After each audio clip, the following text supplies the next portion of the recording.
Ya quedó. ¿Listo? Sincronicemos audios. Oigo, no re. Pero esperen, no, usted no puede, no tiene que... Otra vez, No, no. deja ahí, luego cortamos eso. Sí, solamente. Pero no entendí qué pasó. Ahorita entramos, ahorita sí entren todos. Ahora sí. Ah, ok. Pero en orden, todo en fila, ¿sí? ¿Sí, no? Porque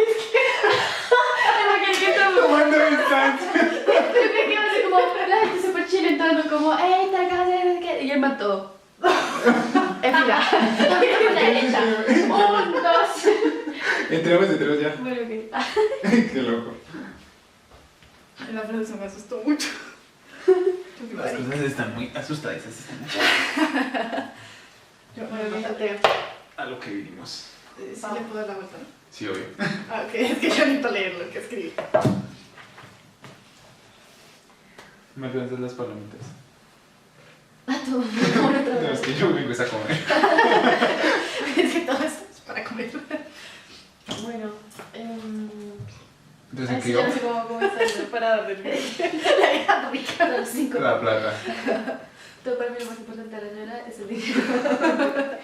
Oiga, no hay ninguna mención del dinero en Rayuela, ¿no? O sea, como... No, se La parte de lo del burgués. Bueno, aunque digamos que a veces sí hablan de que la maga como que no tenía casi como para pagar la renta de ese, como del apartamento donde se está quedando con Olivera, y también él en un momento dice que es muy diferente, digamos, las mujeres que van por ahí en Francia que tienen tanto dinero para gastar, mientras que la maga tenía otro dinero, que no me acuerdo, pero él dice los números, no sé por qué.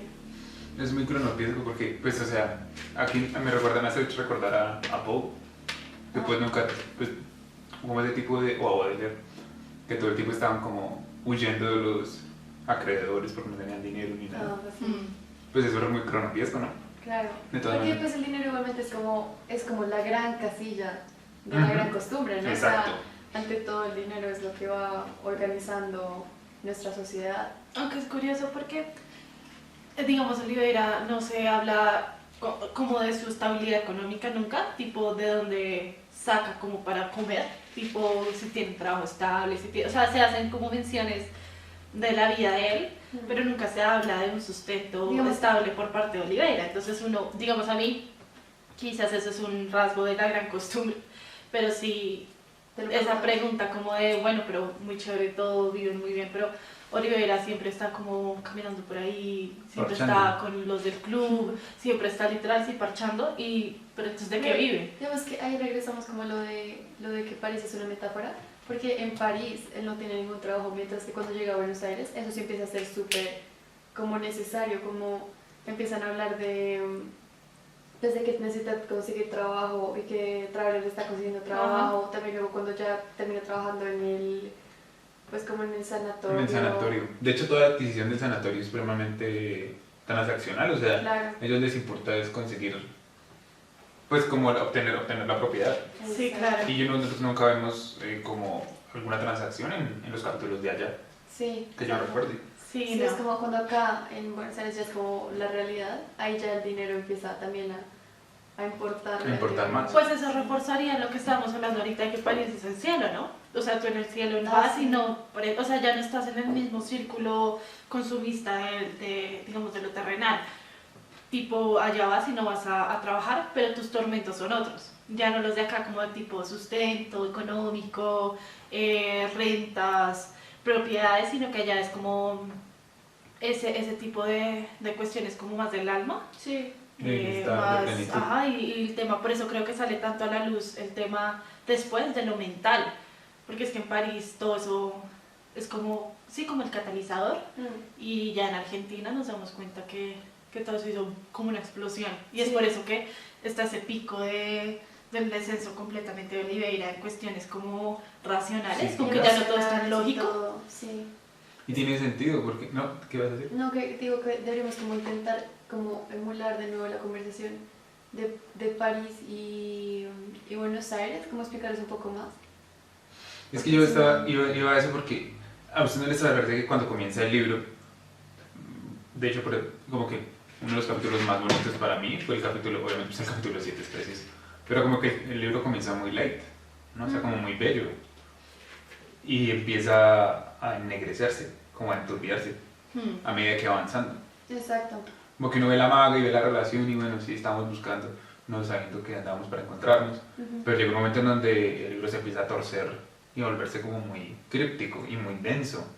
Y como que también lo que dices es como, también en el mismo París, como cuando todas las cosas empiezan a ascender, al principio como que nadie, volviendo digamos también a lo económico, nadie está como estresado como por la realidad, por el dinero, tipo Rocamadour en cierto modo, así suena cruel, es un problema, tanto para Olivera como para la maga, y no llegamos a conocer o escuchar de Rocamadour sino hasta ya después.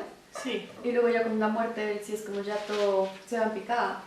Pero entonces es como que al principio sí empezamos en una idealización, como que todo es muy romántico y es bonito y así. Pero siento que esa aura es como, o sea, sabemos que Rayuela es un ciclo, ¿no? Y era lo que ahorita estábamos hablando, como siempre un ciclo, Desde la que nada, absolutamente nada tiene principio o fin. Digamos, todo literal, casi como si se pusiera de manera espontánea, como que un momento aparece y no se nos explica nada. Pero siento que a pesar de que es un ciclo, no es un ciclo fijo, ¿sí me van a entender? O sea, miremos como este espacio donde se puede mover ese ciclo, pero no se queda aquí nomás, sino que siempre va avanzando. Entonces es una espiral más ¿Sí? bien. Exacto, sí, o sea, como que todo sí vuelve a empezar, pero nunca es lo mismo. O Eso sea, es muy ¿sí me entiendes? garcimarquiano. ¿Por qué Sí. pasa eso? Digamos, si vemos la primera vez, digamos, yo nunca me había leído Rayuela, no tenía ningún tipo de idea. Apenas uno lo empieza a leer, pasa ese tema de la idealización, que todo empieza a color rosa. Y va terminando y pasa lo que Dani decía, como que va cogiendo como un foco muy turbio. Pero vuelves a empezar el libro y ese foco turbio no se deshace. Se vuelve incluso más intenso porque ya sabes, o sea, empiezas a coger esas migajas que te deja Cortázar de lo que decía, como, no sé, pueden ser premoniciones o cosas que ya te indican que todo es un ciclo, Sí. pero sigue siendo más turbio. Entonces, si lo leyeras una segunda vez, lo que al principio de la primera lectura te parecía ideal, un paraíso, ya es un turbio, más turbio cuando finalizaste la primera lectura, pero no tan turbio de la finalización de la segunda lectura. Sí, ¿Sí claro, me cuando te entiendes? vuelves a comenzar ya sabes lo Ajá. que viene. Sí. Pero entonces es como un Como tipo de ese espiral que sentimiento. siempre, ese turbio siempre va a seguir como creciendo, ¿sí? Como que siempre va a estar, pero se va a intensificar más. Tú nunca, después de leer la primera vez, vas a ver el libro como una idealización, porque ya sabes, digamos, esas cuestiones superficiales de lo que pasa con la maga y Olivera. Digamos que también eso tiene mucho sentido con lo que tú decías, que es un poco también como el pensar de una persona, porque yo siento que, y es un poco como lo que hablábamos hoy de cuando se rompe el vidrio, que es como cuando uno recuerda hay patrones, mientras que cuando uno lo está viviendo no tanto, y siento como que eso que decías, como de que se presiente como algo que ya pasó, es porque cuando uno piensa como sobre las experiencias y todo, como que empiezas a ver patrones, por decir así. Entonces como que me parece que también como que se une con tu idea de decir como esto también es como una mente, o sea como que el libro es una mente también. Sí, exacto, o sea, como lo de las galerías de memorias. Yo siento que queríamos hacer un paréntesis, como explicar, tipo, lo que estábamos hablando de las galerías de memorias. Explícalo. Porque y los ejemplos que estábamos dando de por qué se siente como una premonición, porque en plan, bueno, lo que mencionábamos ahorita, o sea, París sucede, luego se va a Argentina. Si uno lo ve, digamos, de manera lineal y superficial, pues Olivera le pasó eso con la maga, está deprimido, se va a Argentina y eso.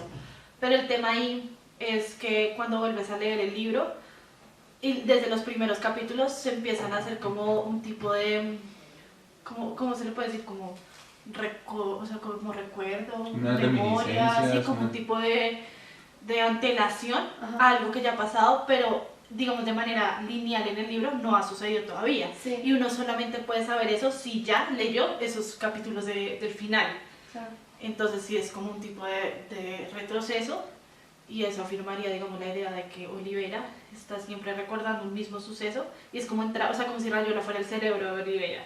Y uno, cada capítulo así saltado, estuviera yendo como esas galerías de memoria de cómo él recuerda las cosas y cómo las anexa a otro tipo de conocimientos que tiene. Digamos, es súper fan de Morelli, digamos, sin entrar a que Morelli puede ser un alter ego de Cortázar y eso. Sí. Digamos, como que tal, Horacio Olivera lee muchísimo a Morelli y eso le permite estar haciendo conexiones simultáneas Sí. con lo que recuerda de la maga, con lo que recuerda de Argentina, mientras lee a Morelli. Sí.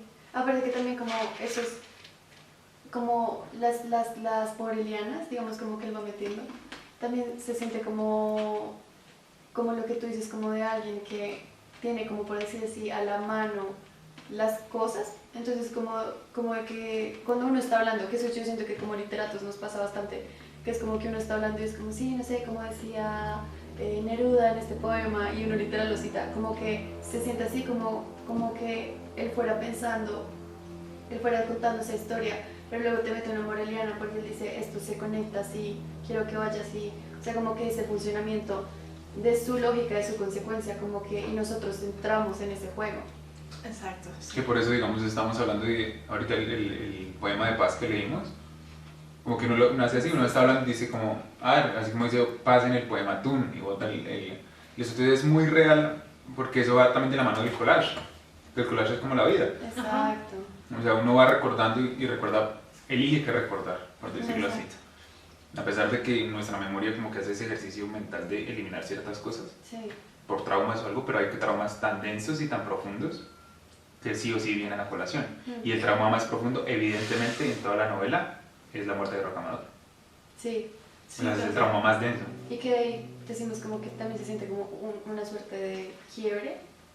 Pues, o para mí, o sea, es que no sé, como que hay varios quiebres en la novela, pero a mí me parece que el gran quiebre, digamos, de Oliveira, bueno, no sé si debería decir eso, pero es como la muerte de Rocamadour, porque ahí él como que ya entra como en una...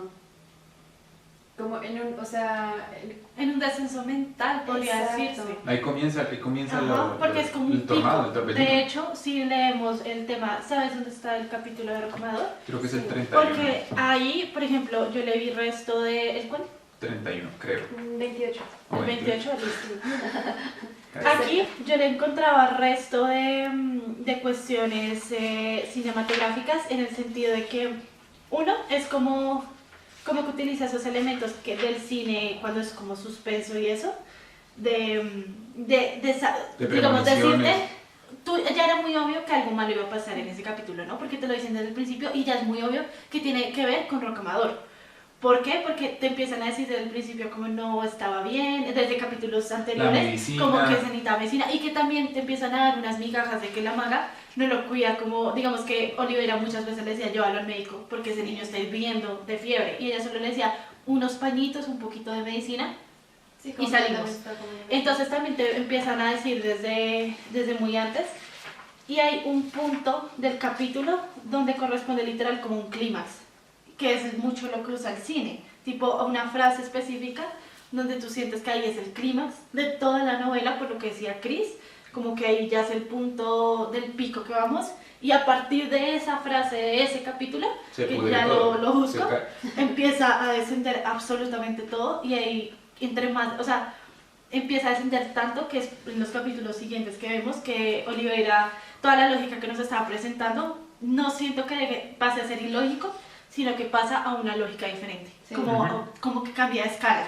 Sí, como que él también, Ajá. esa misma, como el trauma, digamos, como de Rocamadour, también cambia la forma, pues, como de ser de él, y pues precisamente también como de hilar su vida, ¿no? Como su realidad. Para mí el punto de quiebre está en la frase, en el momento cuando él toca al niño y lo siente frío.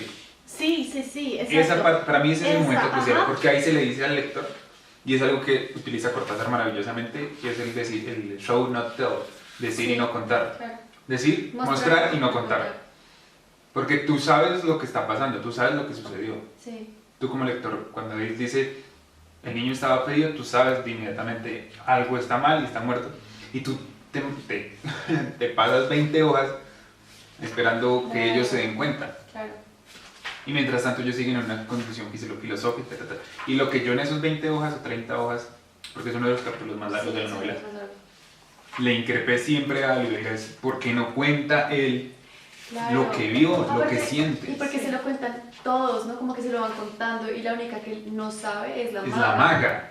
Pero, y entonces obviamente uno siempre está pensando como ¿Cuándo va a explotar todo? Pero al mismo tiempo siento que también es un muy buen recurso de mantenerte como muy enganchado. metido y en la discusión filosófica, porque como que puede parecer como que lo importante es la muerte de Rocamadour, pero lo importante también es lo que están diciendo como pues todos los de club. en ese momento, entonces siento que como uno está leyendo tan como atentamente porque quiere saber qué pasa, entras también muchísimo en la discusión filosófica. Ajá. Y también es muy loco, digamos, como pensar en la conexión que de pronto tiene el hecho de que la maga casi que no entiende esa discusión y también es la que no sabe, es la única que no sabe que su hijo está muerto. O sea, porque la maga está en otra realidad. Exacto, Ajá. regresamos a eso de que la maga como que es tan cronopio que literal ya no está como en esa, no está como en ese mismo plano en el que todo el resto se mueve. Pero a mí me gustaría aplazar un poco esa discusión de las realidades, porque ahorita estábamos hablando de eso y eso tiene también mucha tela que cortar.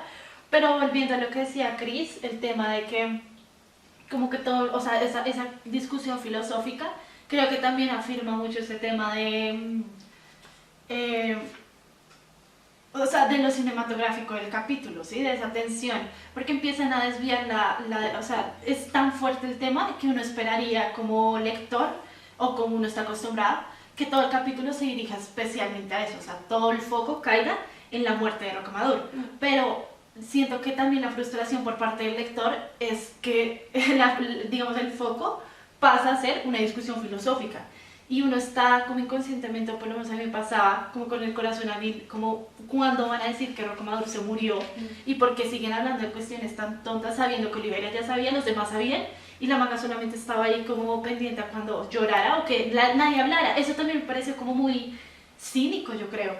O sea, el tema de que todos sabían que estaba muerto y ella pedía que no hablaran duro porque se podía despertar y nadie tenía la decencia de decirle como es que el niño no se ve bien o está frío o no sé, sí, como que y ella seguía pidiendo que nadie lo despertara, pero como que entre, o sea, era una cuestión tan densa, pero que ellos la tomaban como no se va a despertar, o sea, podemos hablar lo más duro que sea porque el niño ya está muerto, sí, y de hecho acá encontré, digamos, un tema que yo creo que es como un clímax muy denso, y es lo ha tomado con calma, pensó Oliveira, la cucharada de remedio era las 2, me parece, tenemos más de una hora para estar tranquilos.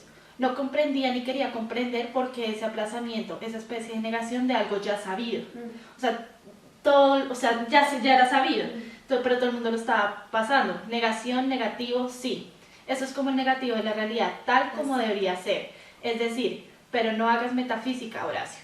Alas, por Yorick, Casiophyte, no lo puedo evitar. Me parece que está mejor así si encendiéramos la luz y soltáramos la noticia como una paloma. Un negativo, la inversión total.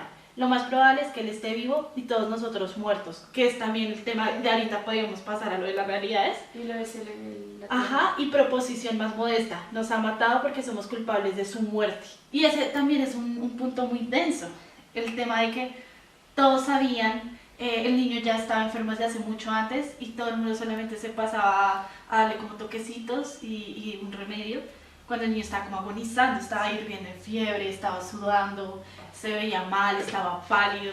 Entonces, como también, ¿qué pasa? ¿Qué representa Rocamadour en todo eso? Exacto, es que esa también es mi pregunta, porque digamos como que yo siento que uno sí pensaría como de entrada, como porque estos manes están hablando como de filosofía mientras hay un cadáver de un niño al lado de ellos, pero yo siento que es porque ambas cosas son muy importantes, o sea, ambas cosas se están relacionando porque la discusión también es mucho sobre la realidad. Y no sé si recuerdan cuando ellos están ahí, que creo que hay una lámpara en el medio, que es como lo que estamos intentando hacer acá, o no sé qué es lo que están en el medio, pero entonces que Ronan empieza a decir como, no, sí, pues es que igual sí existe un poco una realidad, y que entonces el resto le empieza a decir, y más que nada Oliveira, como, no, realmente como que la realidad es lo que uno como que puede percibir, pero nosotros así estemos sentados al lado, estemos en el mismo lugar, como que no vamos nunca a ver la misma lámpara de la misma forma ni nada.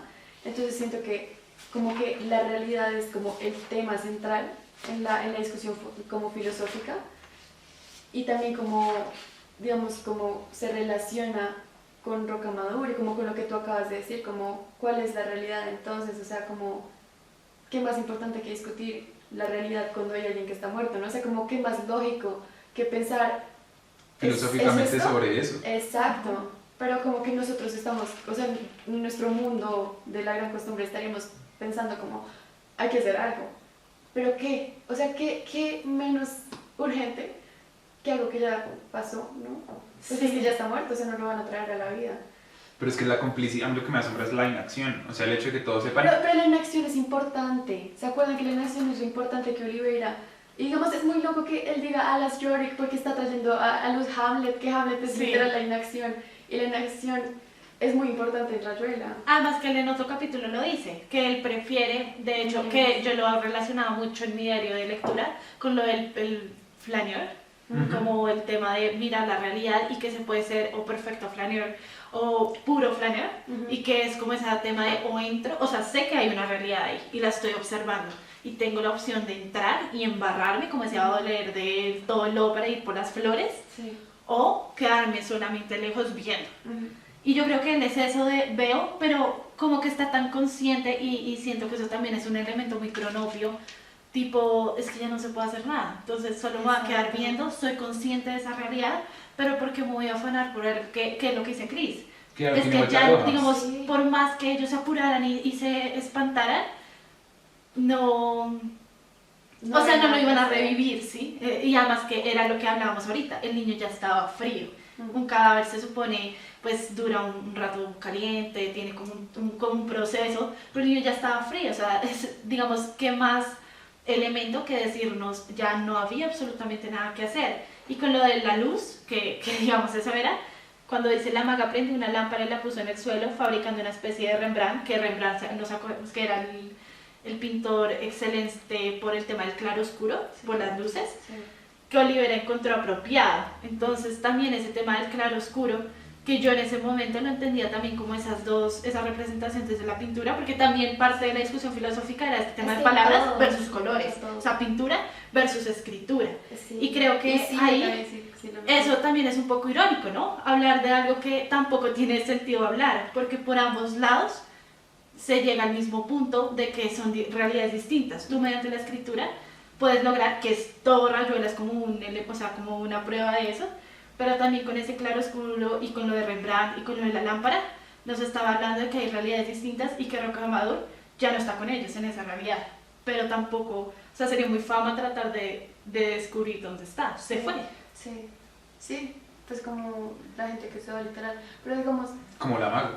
Exacto, que también, como que la muerte en este libro no es nuestra muerte, o sea, no es lo que nosotros como consideramos como muerte, pero digamos que hay simplemente como dato, si estoy mal, lo editan porque pues no va a quedar mal, pero como creo que Rembrandt tiene la clase de anatomía, ¿no? Que es súper famoso, que es como que está el cadáver en el medio y todos están alrededor haciendo la clase, entonces es como la relación de que él haya decidido poner el cadáver, que creo que es probablemente el único cadáver que hay en el libro, porque incluso cuando uno especula que la maga muere, ni siquiera podemos saber si murió, o sea, como que igual es que el con único Olivera cadáver del libro, y él está seguro de que se viera en la mente de uno como un Rembrandt, como literal la clase de anatomía, ¿no? Y no sé si ustedes han visto ese cuadro, pero me acuerdo mucho de esto por otro libro en el que hablan de ese cuadro, que hay todos están viendo el cuerpo, y hay un solo, pues como de los que mira el cuadro, que te mira a ti, mira a la persona que está mirando el cuadro. Entonces como que, no sé, es muy interesante si uno se relaciona ahí. Creo que en ese momento ese sería Olivera, ¿no? O sea, el ver el cuerpo, sabe que hay un cuerpo, sabe que todos los del club están mirando el cuerpo, sabe que la maga puede ser que ni mira el cuerpo ni te mira a ti, solo está como viviendo, y Olivera mira el cuerpo y te mira a ti. O sea, porque sabe que uno está sufriendo, porque hay un cuerpo, hay un niño.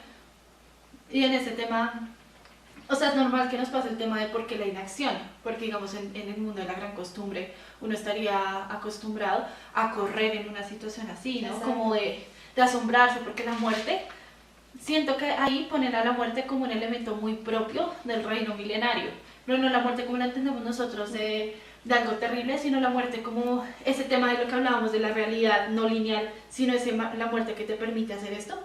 Como una vez has muerto, tienes esa capacidad de darle espiral a la realidad y ya no solamente linealmente. Eso nosotros no lo concebimos. Para nosotros alguien muere y se fue y nos dejó y esta realidad está vacía. Pero ellos realmente pasaron a hacer algo más. Entonces, y de ahí que la discusión filosófica no es puesta al azar. Es muy, pues lo que decía Cris ahorita, hablar de el tipo, si hay realidad o no, o qué tipos de realidades hay cuando hay un cuerpo de un niño muerto al lado frío, es como Además que semejante me parece chévere que pongan la imagen del claroscuro porque siempre como el debate filosófico está en torno a la luz, ¿no? Como en torno a la luz en cuanto a conocimiento. Ajá. Y el hecho de que sea ese conocimiento el que ellos están buscando y lo oscuro que es la muerte de Rocamadour como esa pulsión, Sí. maneja esa dualidad perfecta también es contraproducente, es como casi que contrario, por decirlo así. Sí. Es que, no, muy fuerte, digamos, no sé, pero volviendo un poco, no sé si quieren volver un poco a lo de la inacción, que me parece que también, como a lo largo de la novela, pues, y para Oliveira es muy importante hablar de la inacción, ¿no? Para ustedes, en el capítulo, ¿ustedes que esperaban? ¿Que le contaran a la maga? O sea, yo esperé que le contaran, pero yo quería ver la reacción de la maga también. Yo creo que en el capítulo hasta ese punto, o sea, siento que O sea, ¿qué acción como reclamamos nosotros en persona, ese capítulo? o sea, como Natalia, yo hubiese esperado que alguien le dijera como tu hijo está remuerto. Sí. Pero siento que ya como lectora y hasta lo que íbamos en ese punto, ya era como conocer a los personajes, ¿y sí? Y como que me veía venir que no le iban a decir hasta que, o sea, estaba esperando era más el momento en el que ella, por cuestión de ella, se diera cuenta. ¿Y qué es lo que pasa, no? Como que ella se va a dar el remedio y lo ve. Y eso también es muy choqueante, porque ella no se pone a decir como Dios mío se murió, no sé qué, sino que solamente como que se acuesta en su regazo y ya se queda ahí como viviendo su duelo, pero es un duelo muy Frío. muy distinto, muy frío, como de lo que uno esperaría. Si uno diría, no, Dios mío, se murió, haría como el show, pero ella solamente como que también se ha resignado a eso de para que voy a hacer todo el drama si eso no lo va a revivir y eso tampoco va a cambiar, que está muy muerto. Ese capítulo es el más denso de la novela, sin verdad. También me parece que es como una representación muy honesta de la maga, o muy justa más bien, porque como que me parece que como uno siempre está viendo como a la maga desde el lente de Olivera, hay muchas veces que la maga como que parece como tonta, que no entiende las discusiones, que yo no sé qué, que no se dio cuenta que él no estaba muerto, pero como me parece que cuando él decide, o sea, cuando se pone aquí a la maga, como tú dices, como nomás como simplemente a llorarlo ahí, y no como hacer un show, que es como, siento que generalmente en todo lado, siempre que retratan a las mujeres en el duelo son súper histriónicas y gritan y hacen todo eso, pero ¿quién dijo? Sí, o sea, como que eso, porque como que los hombres son súper como abrazan a la mujer o están ahí como un apoyo silencioso y no dicen nada. Me parece muy bonito que esto es como un poco más justo. Y luego cuando uno tiene la carta de la maga a Rocamadour, es como ella también, como con su propia voz, y es como la primera vez que uno la ve así, y uno se da cuenta que ella lo entendía todo, cuando ella dice como que Horacio siempre está buscando, y tú también, Rocamadour, vas a crecer un día, y te vas a convertir en un hombre, y vas a seguir buscando como algo, ¿sí? O sea, como que ella, incluso más que a veces Olivera mismo, sabía lo que estaba pasando. O sea, Claro, sí. De hecho, con eso que mencionas, siento que también podríamos hablar de como ese refuerzo de la idea de que la maga era la única que podía hacer como este tema de lo de la mosca, esa conexión con Stranger Things, porque, o sea, es que no sé cómo explicarlo, tipo, voy a que ahorita me equivoqué, repaila, pero en esa carta ella la escribe como, o sea, nunca se especifica si es antes o después de la muerte de Rocamadour, pero como que ella ya,